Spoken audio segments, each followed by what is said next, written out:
I wanted to let the city know that I have declared a local emergency and issued a curfew for downtown Los Angeles to stop the vandalism, to stop the looting. Many businesses have now been affected by or vandalized.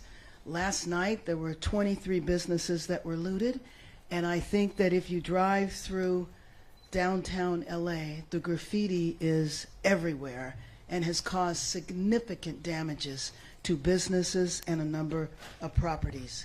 So my message to you, if you do not live or work in downtown LA, avoid the area. Law enforcement will arrest individuals who break the curfew, and you will be prosecuted. Officers, police, and sheriffs from across the region are working alongside LA through a unified command structure. The curfew will be in place tonight from 8 p.m. until 6 a.m.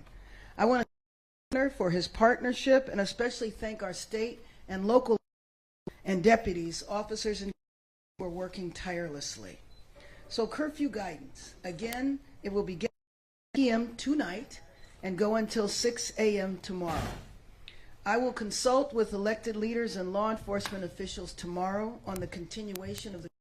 We certainly expect for it to last for several days. The curfew area will be between the 5 freeway and to the 110 and the 10 freeway to where the 110 freeway and 5 freeway merge. You look at the map and you can see that the city of Los Angeles is a massive area, 502 square miles. The area of downtown where the curfew will take place is 1 square mile. I think it is important to point this out, not to minimize the vandalism and violence that has taken place there. It has been significant, but it is extremely important to know that what is happening in this 1 square mile is not affecting the city. Some of the imagery of the protests and the violence gives the appearance as though this is a citywide crisis, and it is not. So everyone must abide by this curfew. Limited exceptions will apply for residents, people traveling to and from work, and credentialed media representatives. With that, I would like to turn it over to Chief Jim McDonnell. Thank you, Mayor Bass. And good afternoon, everyone. As the mayor stated, a curfew for the impacted area as shown here will go into effect tonight. And I want to be absolutely clear that if you're within that designated curfew zone between the hours of 8 p.m. and 6 a.m., and are not exempt under the order, you're going to be subject to arrest. The curfew boundaries are as follows: from the 5 freeway to the 110 freeway, and from the 10 freeway to the point where the 110 and the 5 merge. Easier to look at it on that map for description. The curfew is necessary, a necessary measure to protect lives and safeguard property following several consecutive days of growing unrest throughout the city. Since Saturday, we've seen a concerning escalation in unlawful and dangerous behavior. On Saturday, LAPD officers made 27 arrests. On Sunday, that number rose to 40. By Monday, arrests totaled 114, and today alone, we've made 197 arrests. The recent days, it's been as a part of a unified command with our partner agencies who've responded through mutual aid compact and been very, very helpful to us, and we're very thankful for that participation.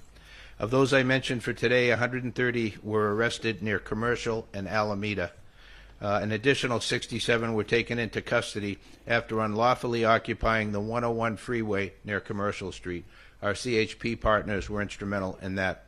So again, let me be clear that this behavior, blocking freeways, city streets, and on-ramps, refusing to comply with lawful dispersal orders, and interfering with public safety operations is dangerous, unlawful, and won't be tolerated. If you are in the curfew zone during the restricted hours without that legal exemption, you will be arrested. If you assault an officer in any fashion, you will be arrested. We're operating under a unified command with our partners at the Los Angeles City Fire Department, the Los Angeles County Sheriff's Department, the California Highway Patrol. Coordinated, and our shared mission is clear: to restore peace and ensure the safety of everyone in our city. We previously mobilized part of our department at LAPD while keeping our ability to be able to provide the services that our community deserves going. We're going to be adding to that deployment with additional internal LAPD resources in the days ahead. The curfew does not apply to residents within the designated area, individuals experiencing homelessness, credentialed media, or public safety and emergency personnel. To be clear again, that's not about silencing voices or suppressing lawful protest. When that expression crosses into unlawful conduct, when lives are put at risk, and when our city's safety is compromised, we must act, and we will act. We urge all Angelenos to cooperate with these public safety measures. Our shared goal is to protect our communities and return to a state of calm and safety for everyone. Thank you. Let me introduce now the councilwoman who represents the majority of the district, Councilwoman Isabel Harato. Thank you, Mayor.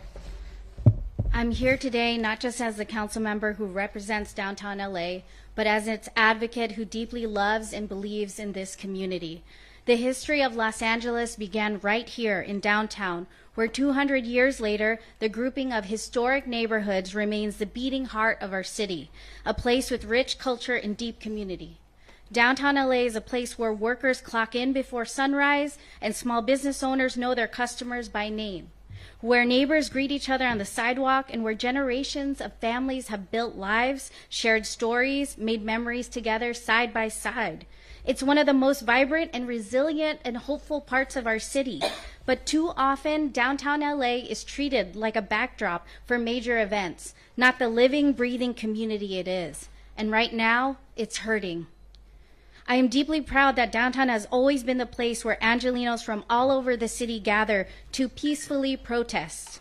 I support the right to demonstrate, and the mayor and I know that right is sacred, and at times it's necessary, but we must also face what's happening right now.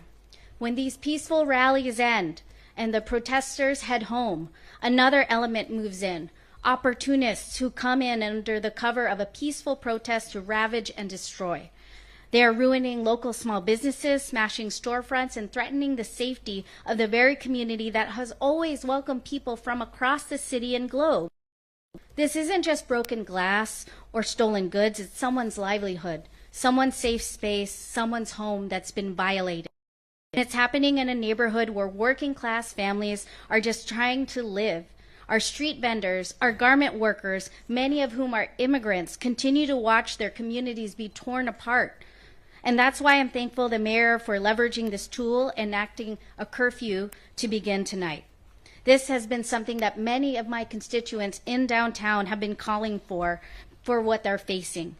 This curfew is not about silencing protests. It's about protecting people and ensuring that the local residents, small businesses, our families, our elders, and our workers are not left vulnerable to those who come only to destroy. What happens in downtown reverberates all throughout LA, and when we protect downtown, we protect our city. And we're investing in its future, and we invest in our shared future. So to my colleagues and to our residents and everyone watching, downtown LA is not just a center for the First Amendment expression, it's a community. It's a home, and the people in it deserve our protection and care. That path ahead may be uncertain, but our responsibility to protect and uplift this neighborhood is not. I want to close this message from my constituents so that you hear them loud and clear. Downtown LA is home. Please keep it safe. Keep each other safe. Thank you, Los Angeles.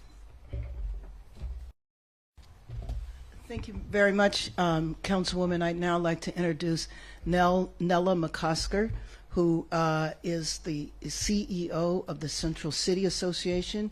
We were having conversations this morning about a couple of things. One, the ongoing problem with violence, but also the need, when all of this subsides, is to repair and restore downtown Los Angeles, especially the businesses and properties that have been hit with graffiti. Nella McCosker. Thank you, Mayor. Thank you, Chief. Thank you, Council Member. The swift action today to take a look at and examine how this curfew could be put in place is a good example of the leadership we see and continue to need for downtown. CCA, or Central City Association, represents businesses, institutions, nonprofits, the fabric of downtown Los Angeles that also represents the wider city. And it is the case that downtown is a neighborhood. It is the case that downtown is where immigrant-owned businesses try to operate and thrive. And so we can differentiate between downtown being a place to gather, to have your voice be heard, to peacefully protest, and the actions that we've seen each evening since this occurred in the last few days. So thank you for applying this tool. There are others certainly that we could look at as well, but hopefully Angelenos rally together in support of this really important section of our city because of the symbol and of the benefits it provides to everyone across Los Angeles. Thank you. I'd like to open up for questions, but before I acknowledge Dr. Earl Suthers, who is the president of the Los Angeles Police Commission. Let me just say also that we did not hear about any raids that took place today. The problem is that we don't know how long these raids are going to go on. If they're going to go on for 30 days, that's what the rumor is. And if we want to see our city peaceful again, I will call upon the administration one more time to end the raids. With that, let's open it up for questions. I have a question for Mayor Bass and for Councilmember Jurado. For the mayor, what changed today that made you think that the curfew was now necessary? Last night was definitely not the first night where graffiti and vandalism and some violence were happening in the city, so why did you decide now that it was time for the curfew?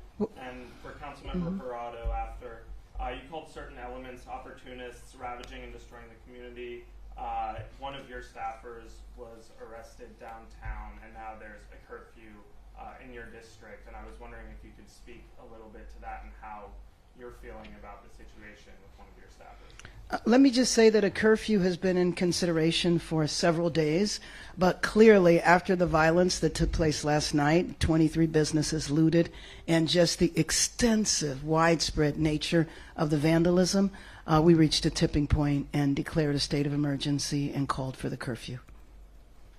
Oh, I'm sorry. Thank you for that question. Yes, I'm aware of what's happened to my staff member. They're on unpaid leave right now. I hold my staff to the highest standards while I wait to see due process, and so we'll see the outcome of that.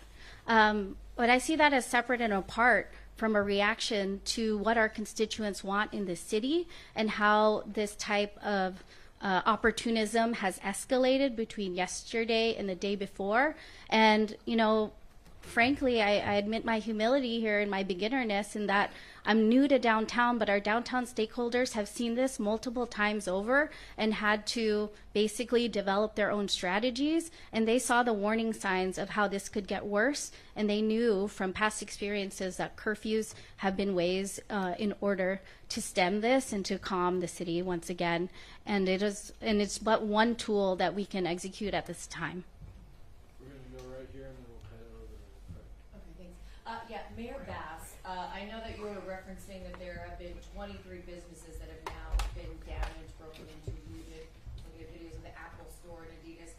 Any sort of estimate of the cost of damage at this point with all this vandalism? And also, what is the latest on the Marines arriving here? And has there been anything else about what their mission will be? So there is not a financial estimate right now, unless Nella has one. Do you want to? Millions in the case of some of the larger, in the case of some of the larger retail stores, it's in the millions. But I don't know of the 23 what the total is. And I think it's really hard to estimate the vandalism from the graffiti. It's just widespread. I know that you have seen it. And as far as the Marines Marines arriving. Oh, I'm sorry, you did ask that question. Who knows? I mean, I don't know if you know, Chief. I mean, the bottom line is that we're not told. Basically, we have to operate on rumors. So rumor has it that there's 700 Marines that are going to come here. I have no idea what they would do when they would get here. Right now, we have 100 National Guard whose sole mission is to protect the federal building downtown. That's 100. There's another 100 in Westwood protecting the federal building there, and I haven't heard of any protests that had anything to do with ICE taking place at the Westwood federal building, unless you have, Chief. Right. So we just don't know. And I think that's a problem with the administration, because to come in such a massive way and to make the announcements that all of this was going to happen and then not communicate it with the local jurisdiction as to when, what, how, why, is really problematic. We're going to go to Craig in a while. Mayor, you mentioned at the beginning of the press conference the curfew to begin this evening, dusk to dawn. 8 p.m. tonight, Okay, 8 p.m. tonight until 6 a.m. 6 a.m.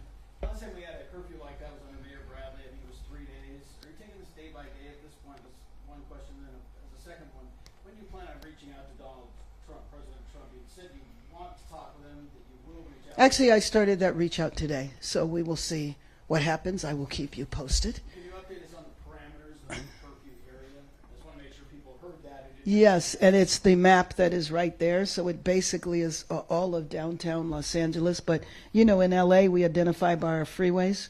So all of the freeway numbers are there, 110, the 5, the 10. This is the area where the protests have been focused. Yes, and actually that's a broader area that the protests have been focused. You know that the protests have been limited to about 5 streets in downtown Los Angeles. And again, that's why it's so important to let the people know this is not all of Los Angeles. If you put downtown Los Angeles in the context of the overall city map, you see how big it is. 1 square mile compared to 503 square miles.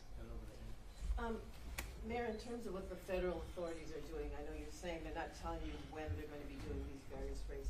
Are you getting anywhere in terms of cooperation of notifying your police agencies in advance so they can make some plans to deploy, if necessary, to some of the local communities? No, we're not. No, we're not. And we also don't know, again, about the ICE raids. And that's why I think, you know, I would appeal to the president to stop the ICE raids so that we can have stability in our city. I think about the families who are afraid to go to work and go to school. I was talking to a friend today who, in her local grocery store, the shelves were empty. A lot of the shelves were empty because people aren't coming to work to stock the shelves. We have to look at the contributions that the immigrant population makes to our local economy. And you know that there are some industries that are the majority are immigrant labor. And so when you frighten immigrants and they don't want to come to work, you are hitting at the heart of our local economy. The nannies that can't show up, the gardeners that can't show up. That impacts households in a way that I don't think people often realize the extent. Any other questions? Go ahead. Yeah, Mayor Bass, I don't know if you heard earlier, the president referred to that it would look similar to how it did back in January with the LA wildfires if you didn't have federal law enforcement here. When you look at it for yourself as a leader of the city and Chief McDonnell as well, what are some of the difficulties when it comes to planning, not having unison with yourself, the state, and the federal? And so I think I missed the first part of it. He said the reason why the wildfires were handled was because there were federal police? No, he said it would look similar to how it did during the wildfires here and the aftermath if they didn't have the federal law enforcement here. Yeah, I don't know, Chief. Maybe you want to respond to that. I don't think that question, and sometimes what the president says, it's difficult to kind of understand. What I will tell you, though, is that after the wildfires, were out, the president made sure we had ample resources with the Army Corps of Engineers, and it was a significant contributing factor to us having the fastest recovery of any location in comparison to where other wildfires have taken place.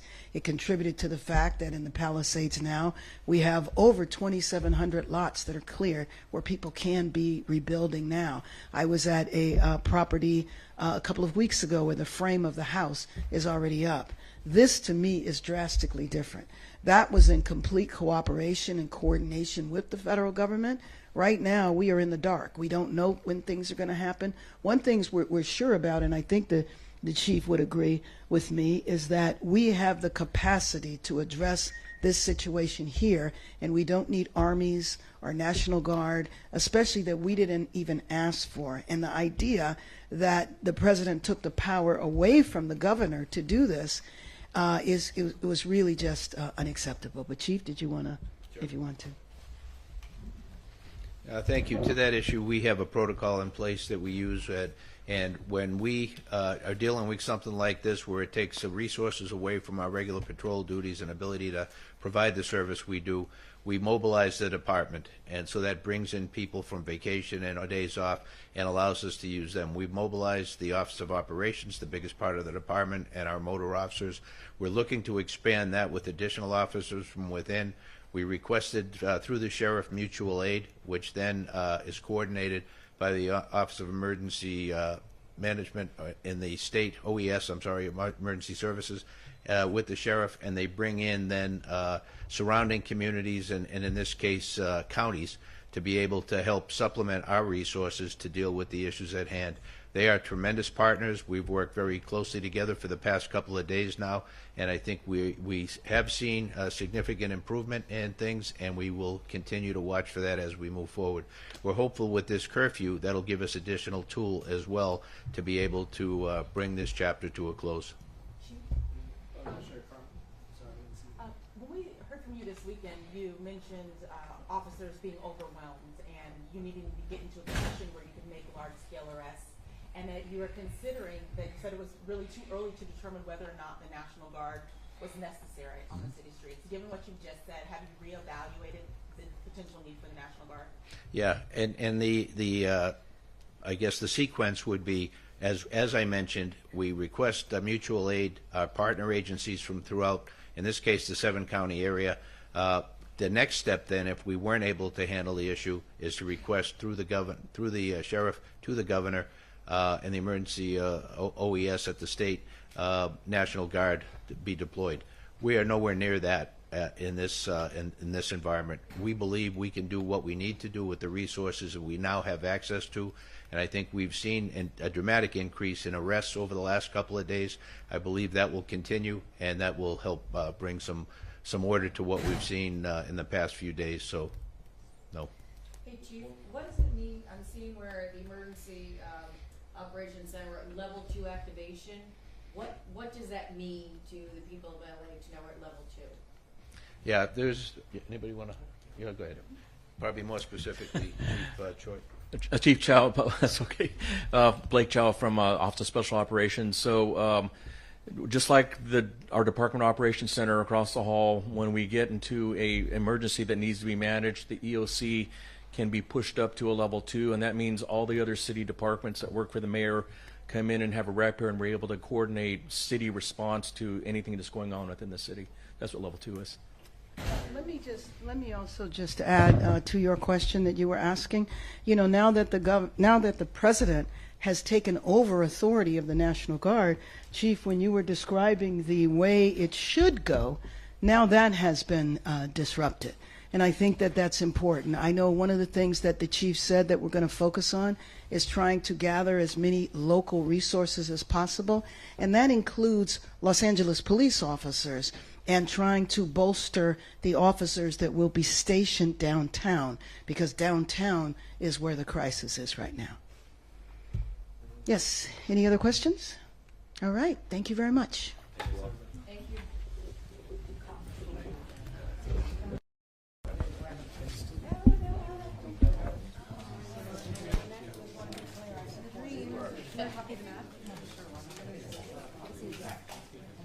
Does anybody want a copy of the map?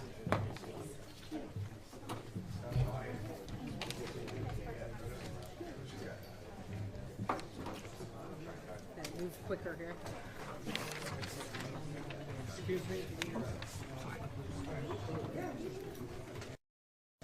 You're welcome.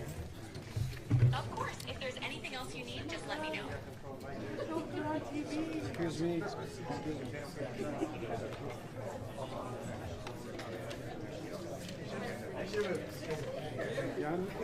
Oh, I need the jacket.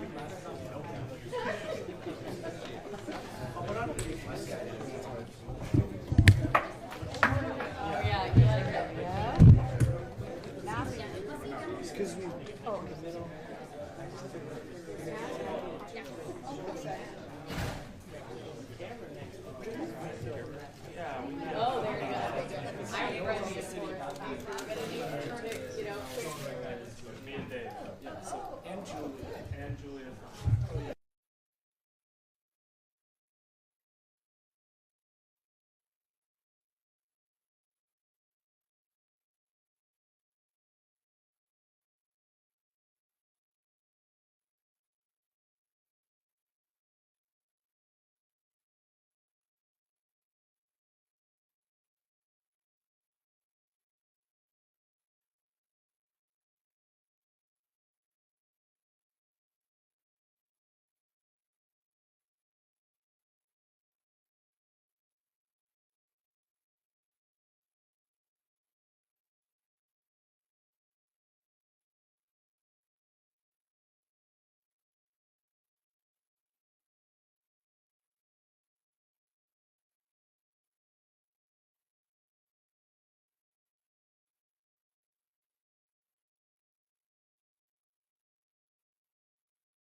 Is it really curfew?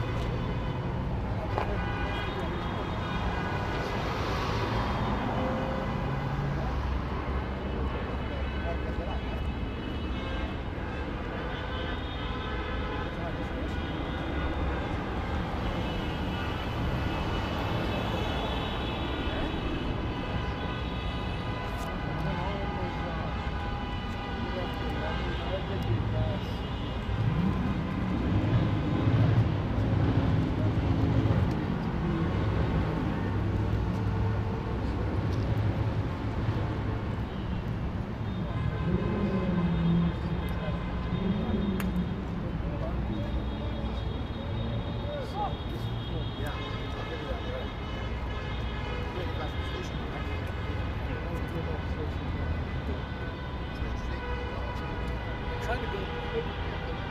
This would be recorded. So we would get pressed.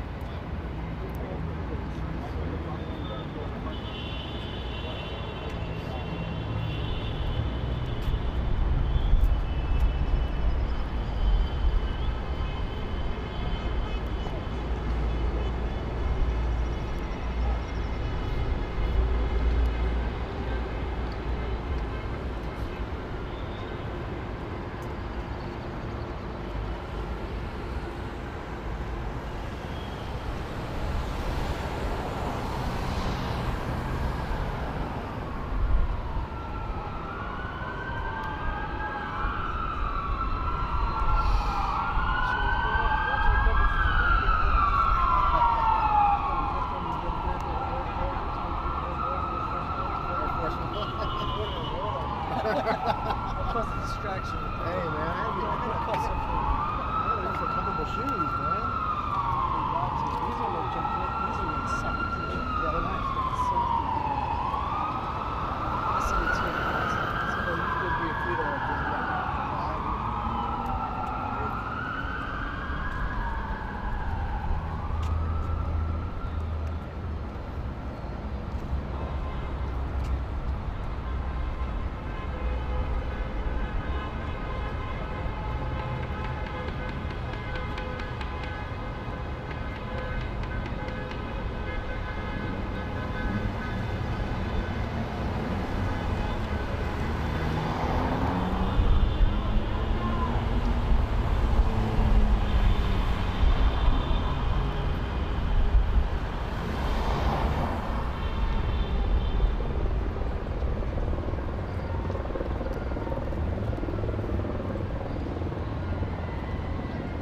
something's happening over there.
Going the other way.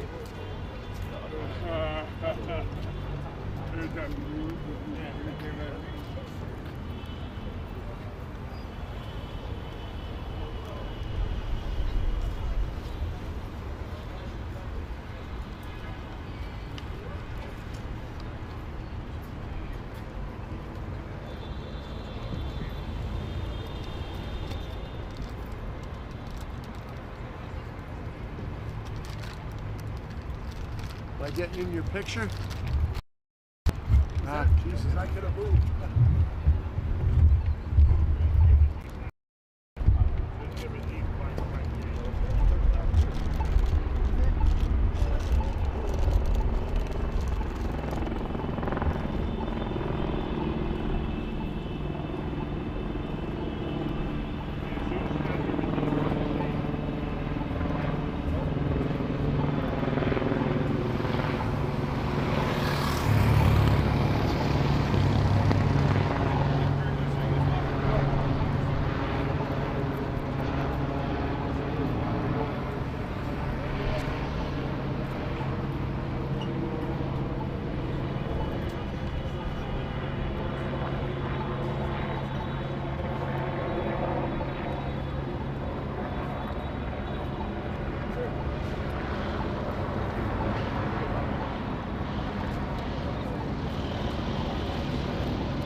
Protests continuing for a fifth day here in Los Angeles.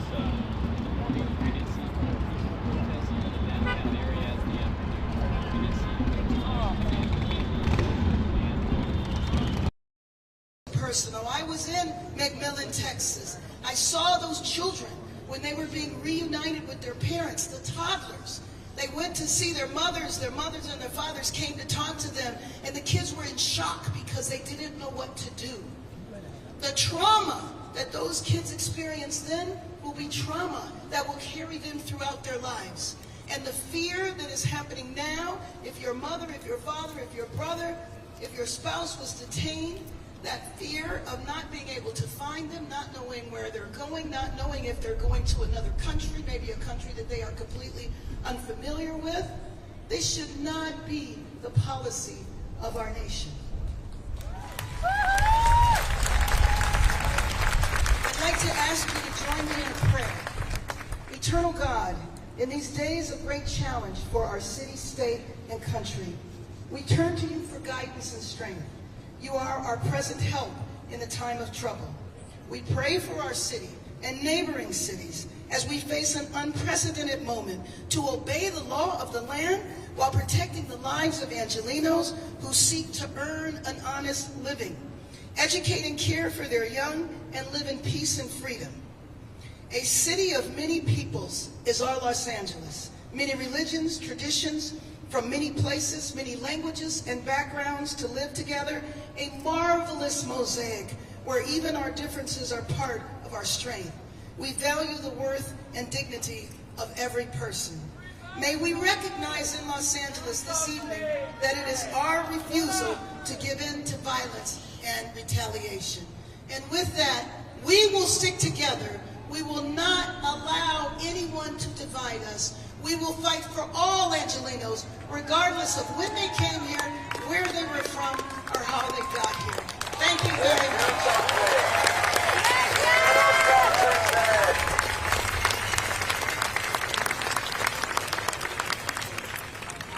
Thank you, Mayor Bass.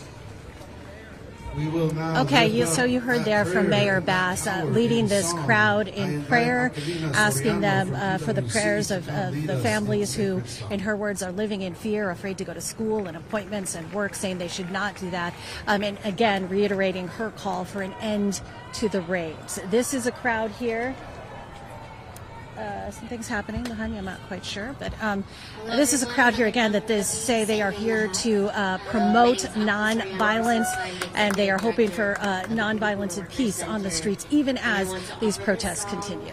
We are live in Gloria Molina Park. I'm Lori Perez, back to you. Ellis, we who believe in freedom cannot rest. We who believe in freedom cannot rest until it comes. Until the killing of black men, black mothers' sons, is as important as the killing of white men, white mothers' sons. Are vanishing. He's delegitimizing news organizations, and he's assaulting the First Amendment. And the threat of defunding them, at threat, he's dictating what universities themselves can teach. He's targeting law firms and the judicial branch that are the foundations of an orderly and civil society. He's calling for a sitting governor to be arrested for no other reason than to, in his own words, for getting elected. And we all know this Saturday, he's ordering our American heroes, the United States military, and forcing them to put on a vulgar display to celebrate his birthday, just as other failed dictators have done in the past. Look, this isn't just about protests here in Los Angeles. When Donald Trump sought blanket authority to commandeer the National Guard, he made that order apply to every state in this nation. This is about all of us. This is about you. California may be first, but it clearly will not end here. Other states are next. Democracy is next. Democracy is under assault before our eyes. This moment we have feared has arrived. He's taking a wrecking ball to our founding fathers' historic project. 3 co-equal branches of independent government. There are no longer any checks and balances. Congress is nowhere to be found. Speaker Johnson has completely abdicated that responsibility. The rule of law has increasingly been given way to the rule of Don. The founding fathers, they didn't live and die to see this kind of moment. It's time for all of us to stand up. Justice Brandeis, he said it best. In a democracy, the most important office, with all due respect, Mr. President, is not the presidency, and it's certainly not governor. The most important office is office of citizen. At this moment, we all need to stand up and be held to account, a higher level of accountability. If you exercise your First Amendment rights, please do it peacefully. I know many of you are feeling deep anxiety, stress, and fear, but I want you to know that you are the antidote to that fear and that anxiety. What Donald Trump wants most is your fealty, your silence to be complicit in this moment. Do not give in to him.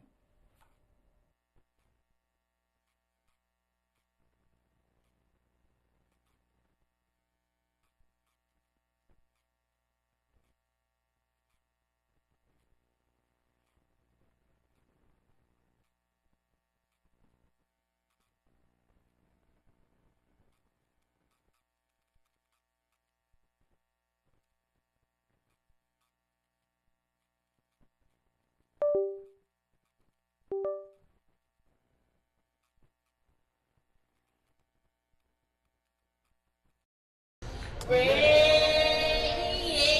until everyone is free. I said,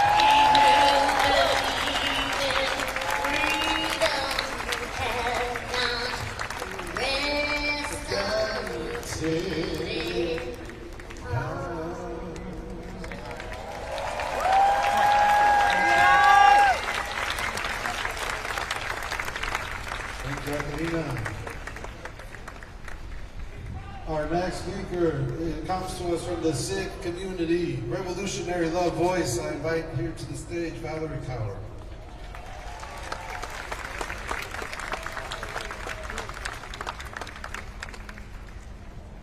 Vaheguru Ji Ka Khalsa, Vaheguru Ji Ki Fateh.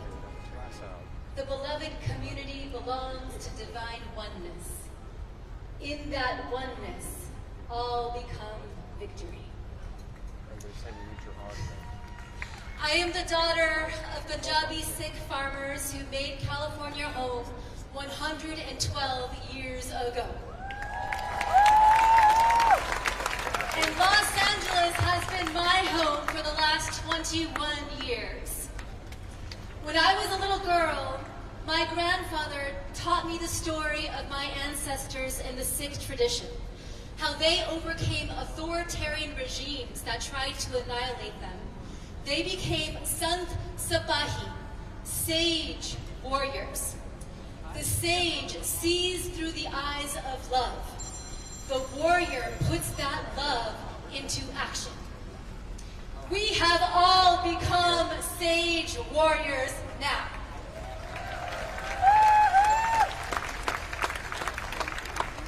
To Lydia and Santos and Mario and all of our immigrant families, we see you, we love you, we will not leave your side. We will make our body a shield for yours. We will weave threads of care and protection around you. We will alchemize our grief and rage to defend you. We will let your love make us brave.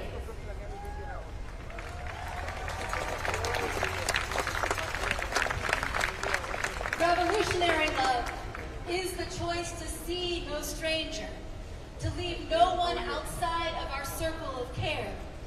And so, to the agents and the soldiers in the streets, you can come at us with your batons. You can burn us with your tear gas. You can throw flashbang grenades at us to make us shake and cry, and I have cried in those streets. You can even lift your rifles and and aim them at us, but you cannot make us hate you. You do not have that power. We will choose to see your humanity even when you deny us ours. We will block your actions with one hand, and we will have the audacity to extend. Well, you know, actually, Alex, we're seeing a lot of different people and representatives up there. We just heard Mayor Karen Bass speaking to the crowd. But there is a widespread representation from Father Greg Boyle, who, of course, you know very well, and Rabbi Bruce.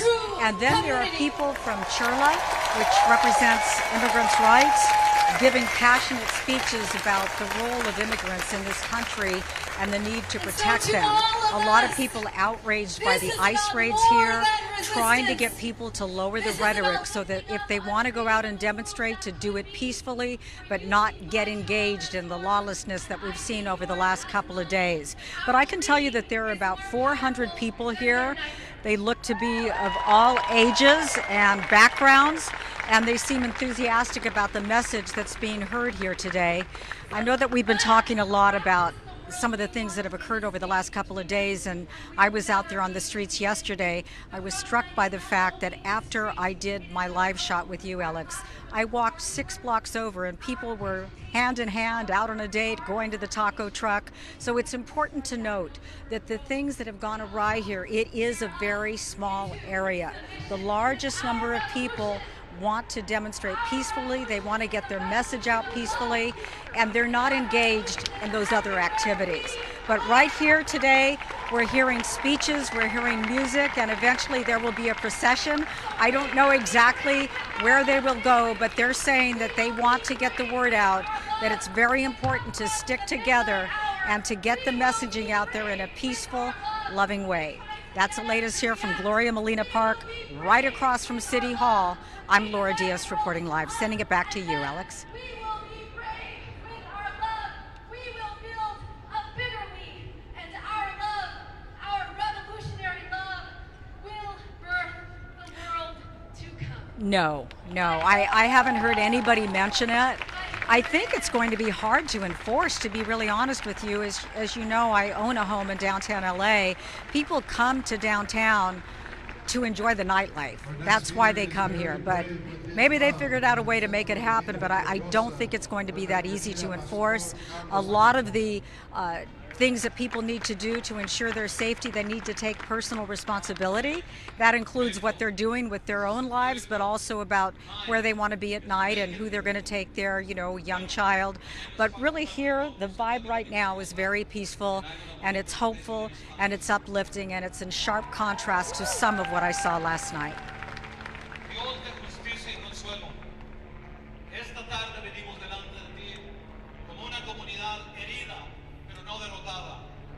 Venimos con el alma cargada por lo que hemos visto en estos días, redadas, miedo, separación, injusticia. Tú has visto el rostro del temor en nuestros niños. Tú has sentido el dolor de las abuelas que oran en silencio. Has caminado con los trabajadores que salen cada día con incertidumbre y con las madres, nuestras madres que sostienen el hogar con fe y con valentía. Tú eres el Señor, el Dios que ama al emigrante, el que escucha el clamor del forastero, el que no cierra los ojos ante el sufrimiento. Well, absolutely. And, many of the people that I interviewed yesterday early on, and I was happy that we were able to get some of their interviews on, they were quite passionate about the role they felt immigrants played in this country. And they said they understood that the borders couldn't stay wide open, but for the people who had lived here for many years, who work hard, who pay taxes, they felt that there should be a pathway to citizenship for them. And they objected heavily to the fact that the ICE raids came in and went into places, ostensibly they were there to arrest people who were committing crimes, and so many of them turned out to be people simply without papers. And that's what I heard over and over again yesterday. People objected to that part of it, and that's why they felt compelled to take to the streets. raise a sign, maybe raise a fist, or as we've seen here today, raising their hand in prayer. They're doing whatever they can to stand in solidarity with the city, for the most part, sticks together. And those images that go out across the country, if not the world, they paint a very narrow portrait of what's been occurring over the last few days. I'm not saying they're not important, because they are, but they are a facet of the entire picture.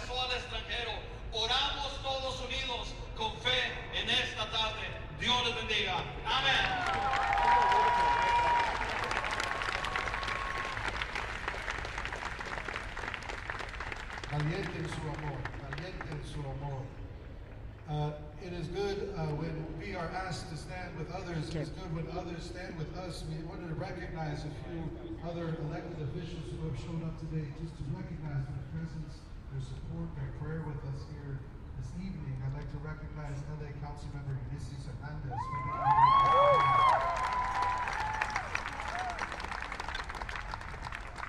And also with us today is former Stockton Mayor Michael Tubbs.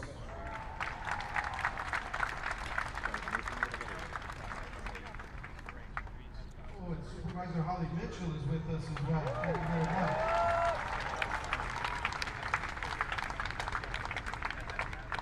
She's tall enough, I should have seen her over there. I'm sorry. Next, we have another story, a story from a family directly affected, a person who witnessed one of these raids. Mercedes Nava, representing the Community Coalition, is here with us tonight.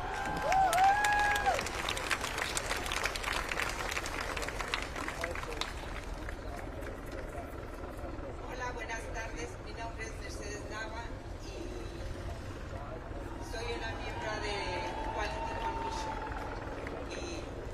Hello, my name is Mercedes Nava and I'm a member of Community Coalition. Yo quiero contar esta historia que en el mes de febrero, esperando el bus a las 7 de la mañana, habíamos dos personas nada más en la parada. I'm going to tell the story of a time in a bus station. There were two of us sitting at the bus station. Cuando venía una camioneta blanca que se paró enfrente de la parada y atrás la camioneta. Cuando se bajan los policías a bajar a las personas. At 7 a.m., a white truck came out and two officers stepped out of the truck and... Y eran dos jóvenes, el que venía manejando, uno atrás, los bajaron, inmediatamente los esposaron. Entonces mis pies empezaron a temblar y mi corazón palpitaba muy fuerte. When they grabbed the folks, my heart began to beat very deeply and my knees began to shake. Porque se empezaron a bajar dos jovencitas, la esposa de uno de ellos, y bajó una bebita como de un mes. There was two young women and a baby of about a month old. Al ver yo eso, yo dije, pueden ser mis hijas, pueden ser mis nietas. And I thought those could be my children, those could be my nieces. Sí, porque no había otra patrulla, si no nos recogen a nosotros dos que estábamos esperando el bus. Maybe if there were another truck coming, they might pick up the rest of us waiting for the bus. Yo me pongo ahora sí que al frente en la brecha por mis hijos, por la juventud y por la niñez. Por eso estoy aquí parada con firmeza. I'm here for my children, for their children, for all children.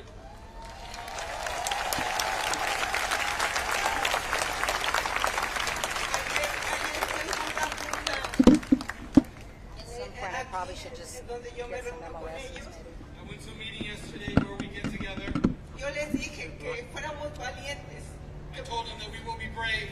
Porque Jesús va delante de nosotros y Él nos da la victoria. Because Jesus walks in front of us and will give us our victory.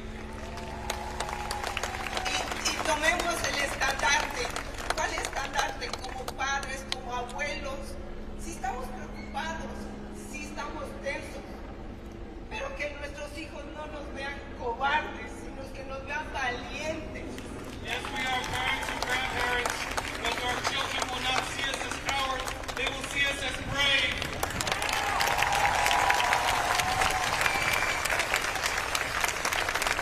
Y es un mensaje para el presidente que sepa que los inmigrantes pagamos impuestos, trabajamos hasta 2 trabajos. Just because the president, we work hard.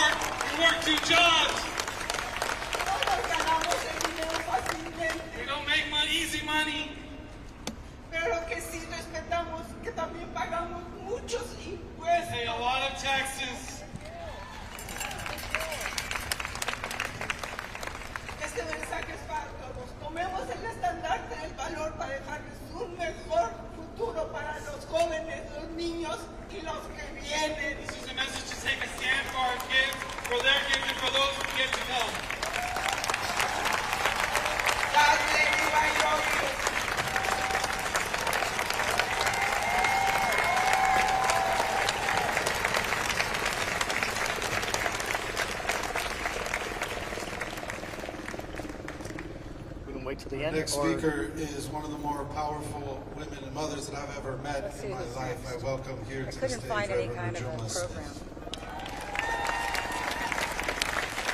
I'm not going to go on for too long. I kept getting the question, why are you here? And I kept reflecting on Luke chapter 4, verse 18 and 19, where it says, the Spirit of the Lord is on me because he has anointed me to proclaim the good news to the poor. He has sent me to proclaim freedom for the prisoners and the recovery of sight for the blind, to set the oppressed free, and to proclaim the year of the Lord's favor. Luke 4:18 and 19 are not mere words that were read aloud in the service, but they are words of an official mandate for the work of the Spirit. You're here And the today, purpose obviously you of the took time Spirit out is of for your the day to very be work here. that you and I are You're doing good, right and now, why you thought it was important for to the be work here. and service that we are being called into today. You can stay right there. The purpose for the Spirit is for the work of healing all that is right now unwell. is the most important time to The have purpose unity of and the to Spirit is have for love. to I feel restore like what there's has so been much lost and hatred where right there now is in the lack. world. And it The is purpose important of to Spirit is for the represent the work people of that are setting coming here, captives free. uniting together. And the And purpose of there's one Spirit is common for the goal. work It's of just uplifting the love. It's oppressed. just finding the peace The in the purpose of chaos Spirit that for there the is at the work moment. of So I thought it was very, very righteousness important and for me to show up. holiness. I live in downtown The LA. purpose of This is Spirit is where for I God to live. use us I'm in a the way resident that of we are being LA. My used right parents now. are And immigrants. I They're now believe citizens, Spirit is and in I this feel place. that I need to And speak that up this for is the the people right that right now place. aren't able to speak And up for it is the right themselves. time. You can just look at me. So I look around and I see like 400 people here, maybe more. What do you think of this? Because some of the, the pictures we've seen have been very negative. What do you think of what we're seeing here tonight? I think that this is a reunion where people are unifying and they have one common goal, is just to be united, stop the division, and then just we're all equal, and this is what it is. It's a peaceful protest. We're all here for peace. We're all here just to create a better world for ourselves and for our future. Can we have your name, or do you want to give your name? Yeah, my name is Elizabeth. Elizabeth? Your last name? Martinez. Martinez. Thank you, Elizabeth.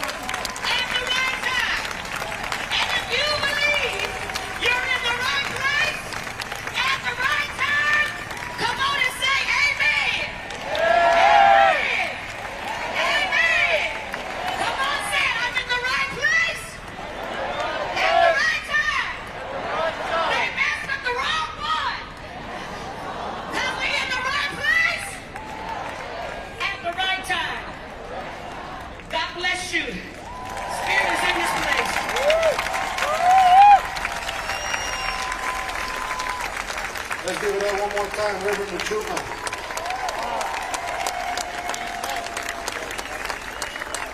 I wasn't lying about her being a powerful mom. I don't get this many people in front of me often, but I, at the Lord's Mission, always do this with our kids, and we are coming nearer to the end of our program here tonight. But if you have heard something tonight from one of the stories or one of the prayers on stage, if you have seen somebody here today that has moved you, I want you just to repeat after me. I see you. I feel you. I'm with you. And I love you. Amen. I now call up to the stage Joseph McKellar, Executive Director of Pico, California, and Zach Hoover, Director of LA Voice.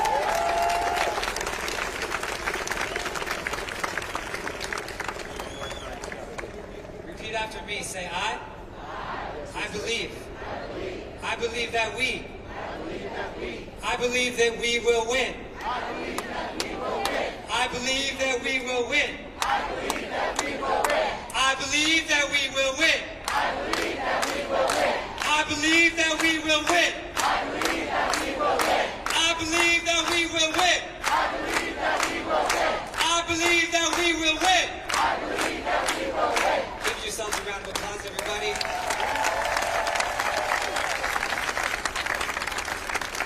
If you believe families are sacred, si creen ustedes que las familias son sagradas, levanta la mano. Raise your hand. Raise your hand. Keep your head raised if you love your abuelita. I love my abuelita. She was an immigrant from Culiacan, Mexico. She brought us to this country, my family, to plant seeds for a better future. And she taught me that church is not the place you go to. Church is the place you go from.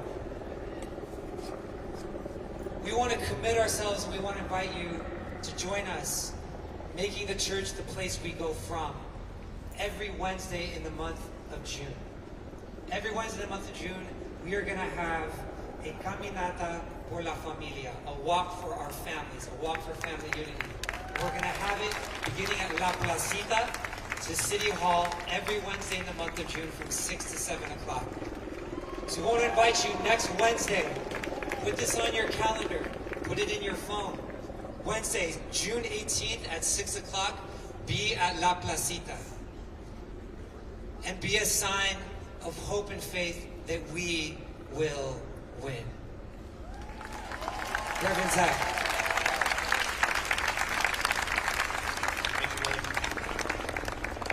Buenas noches, buenas tardes todos. I'm so overwhelmed with joy at seeing us all here and knowing what's possible when God wants to use us for God's purposes. My job is to give us a few words about our spiritual next steps. So you can show up for the march, but if you don't stay prayed up, you're not going to last in this fight. If you don't stay prayed up, you're not going to last in this fight. So I want to encourage each of you, every single one here, we have a responsibility to ourselves and to each other to figure out what is the spiritual practice, whatever it is for you, whether it's prayer, meditation, being with friends and family, cooking, riding your bicicleta like I do, whatever it is, you have to make time to do more of it right now. I know we all feel called to show up, to do more. Trust us, we have not stopped for a few days now. But we have to make time, because they just want to wear us down, guys. We all know it. So what is our job? Resistir. To resist, to have endurance, to stay in it, to know that we are not going to get there tomorrow, or maybe the day after, but we are going to get there. We are going to get there. Not only if you promise that you're going to pray, and you're going to be with people, and you're going to support each other, and you're going to ask for what you need, and you're going to be honest with each other. And we got to keep telling the truth, y'all. They do not tell the truth. Our job is to tell the truth, bear witness to the truth. Don't tell everybody what you saw tonight. Tell them the stories you heard from families. Tell them the nonviolence that you experienced, the power of it, what our love can do. You got to go share that story. And I always say something to my white people, because I love you and I'm white. We have a special spiritual responsibility to continue to get free ourselves from this crap that's been put in us. And we got to free other white people to get alongside all of our other siblings and get in the fight with them. So if you're white like me, go get some more white people. Get them praying with you.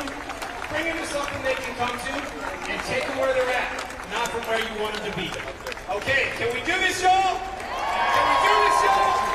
God is with us. We just can't lose.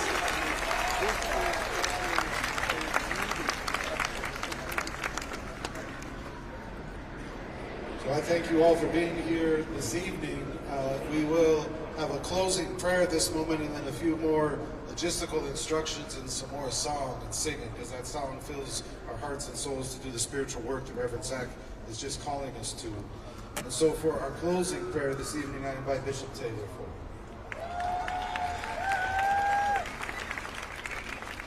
God be with you.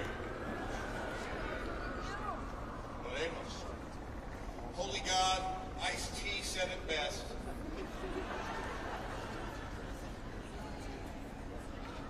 Ice-T said that Los Angeles is a microcosm of the United States.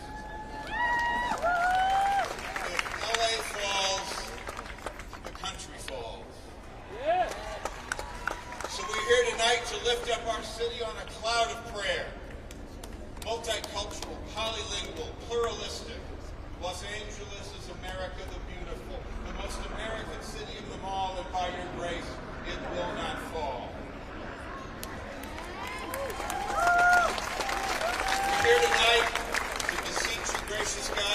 city of angels on the wings of angels. But some people have a problem with LA. 40 states have smaller populations than Los Angeles County. That's pretty scary to some people, God, and you know that. We know how people act when they're scared. And we, your faithful servants, we know how we're supposed to act in these scary times. First, we pledge to be peaceful witnesses. We can resist unjust authority without lifting a hand against our neighbor. These federal troops coming to Los Angeles, God, you know the mayor had it under control. But it's not the soldiers and Marines' fault. They're not our enemies. It wasn't their idea. These are brave United States volunteers. But some people have a problem with LA. So by your grace, Heavenly Father, we're not going to give them their narrative of violence. And we beseech you to still the hand of anyone tempted to use violence against anyone who protests peacefully. God of mercy, we're also going to tell the story about our neighbors who are undocumented workers. Our friends being taken from their places of honest labor, ripped from the arms of their families and their churches. 13 million of them nationwide, paying their taxes, caring for those they love, part of the foundation of the United States economy. We're going to sound the trumpet of truth, gracious God. These workers are members of our congregations, our temples, mosques, and fellowships. We're going to lift them up by telling their stories and by proclaiming that the time has come for our politicians at last, after a century of argument, to regularize their status, while restoring to their families and neighborhoods every soul that has been taken in these cruel workplace raids. Finally, in one way or another, we all follow you because you are the source of light and life, and you are the eternity of love toward which we are all bound.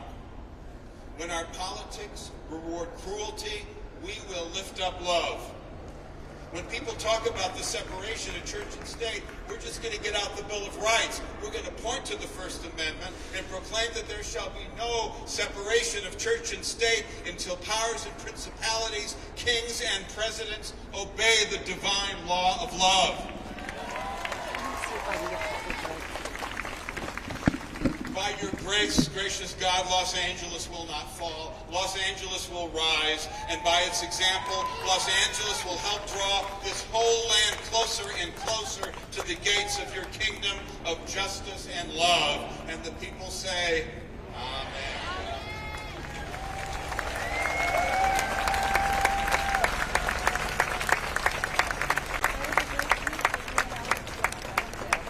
Thank you, Bishop Taylor. Thank you again. Before our closing song, to lift us up and to send us onward, You got to get it under that song before the song comes on. Okay. Okay, so it's important to be here today. What is the message you want most people to hear? Well, we want to support the families. So here they're talking about, families are sacred, and so we want to underscore that, and we want to resist,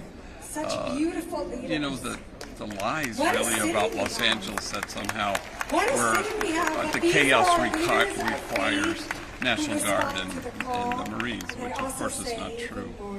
And we want to support families that are just trying to work hard and raise their kids and pay their rent. And so we are supporting the effort here to call an end to the raids that are separating families. And we want to declare that we won't abandon you, community undocumented and immigrant. We won't abandon you. You are part of our family and our bloodstream here. And so we won't cut you off. And so that will be a message that's counter to the demonizing that's coming from Washington, D.C. And we stand solidly against that idea and that impulse. In times like this, our faith is tested. What do you say to yourself and to your believers? Yeah, well, I think this is a good example of that there's joy, there's singing, there's call to aspiration. It's not enough just to point things out. But this tonight really pointed the way, especially in a city we're frightened, not just immigrants, but we're frightened about, is this becoming some, foreboding, authoritarian struggle that we're going to have to fight with even greater vigor. And so it's frightening across the board. And so we want to announce a message that we can be a light that people can see by, and as a community in kinship, connected, beloved, a community that's united in solidarity with our immigrant brothers and sisters. Susanna Heschel recalled when her father, her father Abraham Joshua Heschel came back from the march in Selma. He said, "For many of us, the march from Selma to Montgomery was about protest and prayer. Legs are not lips, and walking is not kneeling, and yet our legs uttered psalms. Even without words, our march was worship. I felt my legs were praying." So prayer is what we say in our words and in our heart, and prayer is also, friends, what we do. So in a moment, this beautiful rally will officially end. With the song, it will be the ending of this rally. And for those who would like to, we have seen in the last few days since Friday that a presence of faithful witness has been so important outside the detention center. For folks to know that they are not alone, for us to respond to what the family said about don't just come in good times, come all the time. So for those who would like to, of your own free will and of no obligation, we are going to walk down to the detention center. We do not know what is going to be there, what will be unfolding, but we come in peace and in nonviolence. And we have found that when we have been in peace and nonviolence, we have both been able to confront the injustice and to keep it peaceful. There are no extra points for any of this. This is not a hierarchy of what some people do and what other people do. It is fine to go home, to take care of yourself, to pray, to take care of your loved ones, to check in on your neighbors if they need some food or support right now. That is a beautiful thing to do. And if you feel called now to join in this walk, you are welcome to do so.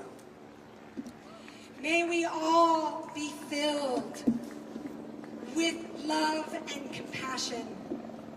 May we know that those ideas are beautiful as concepts and made real in how we act in each and every moment of our lives.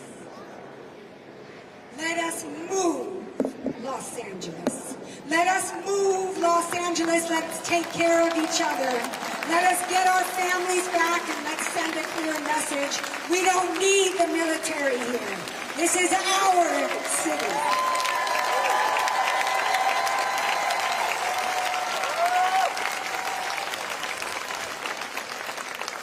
Thank you, Rabbi Susan. When I became a Jesuit, I entered the Jesuit novitiate, and the first thing our novice master said to us is, "You are free to go." The next thing he said is, "You are only truly free to go if you are also free to stay." And so tonight, as Rabbi Susan just said so beautifully, you are free to stay, to walk with us, but you are also free to go. That we all make our decisions tonight in freedom. We committed at the beginning of this service. Some of you were just getting here, so I would like just to repeat the commitment that we made to one another, to the native peoples of this land. We committed to honor this place, to care for it, and to care for one another. We committed to walk and pray and breathe together tonight in nonviolence. If we still commit to that principle of care and nonviolence, can I get an amen? Can I get another one? Can I get a third? I would like to introduce just briefly, Rabbi Susan was here, and Reverend Eddie Anderson, another good friend.